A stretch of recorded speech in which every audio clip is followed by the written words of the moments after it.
Jack Ma pernah berkata, peluang terletak di tempat di mana ada keluhan. Jadi ketika kita mengeluh maka kita kehilangan peluang. Semakin kita mengeluh semakin suram hidup kita. Itulah alasannya kenapa orang yang sukses selalu berpikir positif dan tidak mau mengeluh. Kita ambil contoh pesawat. Pesawat tercipta karena banyaknya orang yang mengeluh. Kalau naik mobil lama sampainya, kalau pergi antar pulau atau antar negara. Jadi pesawat tercipta karena ada keluhan. Sayangnya orang yang suka mengeluh tidak dapat mencipta pesawat. Dan orang-orang yang tidak mau mengeluhlah yang menjadi inisiator pencipta pesawat. Mengeluh itu adalah kebiasaan buruk. Jadi stop mengeluh sekarang juga. Berbicara masalah kebiasaan. Ada semacam kebiasaan-kebiasaan kecil di negara-negara maju, tapi dampaknya sangat luar biasa. Kebiasaan itu adalah memberikan pujian kepada orang lain. Misalnya, kita ambil contoh negara Amerika misalnya. Kalau kita perhatikan, di Amerika ketika kita berbicara sesuatu, katakanlah kita bercerita tentang rencana kita buka usaha ke teman, maka jawaban-jawaban orang di sana adalah seperti wow, great, wonderful, amazing, good idea. Padahal ide yang kita ceritakan biasa-biasa saja. Sementara di negara kita, ketika kita berbicara sama temen misalnya, bro, gua mau buka usaha kuliner nih, kayaknya bakalan rame tuh. Orang Indonesia biasanya pasti mengkritisi dengan berbagai alasan. Ada yang bilang, kuliner mah sekarang udah banyak, ngapain buka bisnis kuliner? Itu kan kerjaan emak-emak. Kuliner mah bisnis yang ribet, udah sih gak usah buka usaha, bikin pusing aja. Nah, ketika kita tidak dapat dukungan dari sekitar kita, maka 90% orang-orang yang mau buka usaha pasti patah semangat.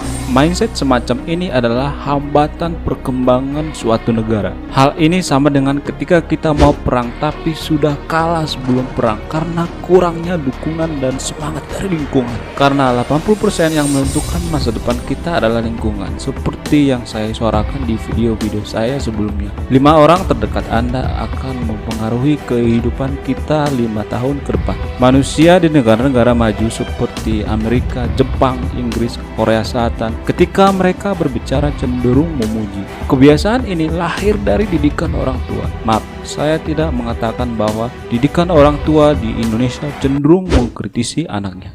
Kamu anak nakal, kamu pemalas, kamu lebih buruk dari anak tetangga sebelah, lebih bodoh. Kata-kata seperti ini akan mempengaruhi bawah sadar anak kecil ketika di masa dewasa nanti. Ketika seorang anak selalu dikritik di masa depan, maka semakin kurang percaya dirinya. Kata adalah dua. Jadi ketika kita mengatakan kita tidak bisa, maka kemungkinan besar kita tidak bisa. Begitu juga sebaliknya. Jadi kalau kita mau menjadi sebuah bangsa yang maju seperti Amerika, kita harus menghilangkan kebiasaan berbicara negatif. Di Indonesia ada julukan baper kepada orang-orang yang mudah tersinggung. Tapi bukan berarti hati kita terbuat dari baja. Bukan berarti orang lain berkata seenaknya ke kita. Baper kadangkala menjadi topeng bagi orang yang suka berbicara negatif. Orang yang doyan berbicara negatif adalah orang yang sering mengalami perlakuan buruk dan sering dikritik di masa kecilnya, terutama buat para bajer-bajer.